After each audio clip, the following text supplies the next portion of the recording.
આ કથા આપણને સંકેત આપે છે, આ દુનિયામાં આપણું કોઈ ખરાબ કરે તો સમજવું આપણું સારું થઈ રહ્યું છે, ઠાકોરજી સારું કરી રહ્યા છે એમાં આપણું સારું. અને આ દુનિયામાં કોણ મા બાપ એવા છે જે પોતાના સંતાનનું ખરાબ કરે? મને એક મા બાપ એવું બતાવો જે પોતાના સંતાન ગમે તેવો હોય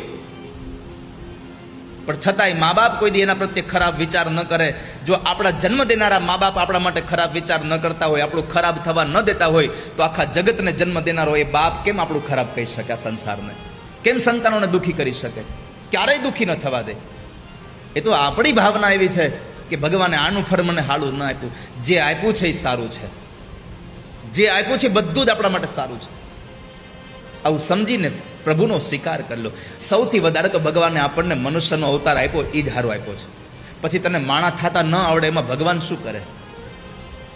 તને માણસ થતા ન આવડે તો તને ભગવાન કરે શું?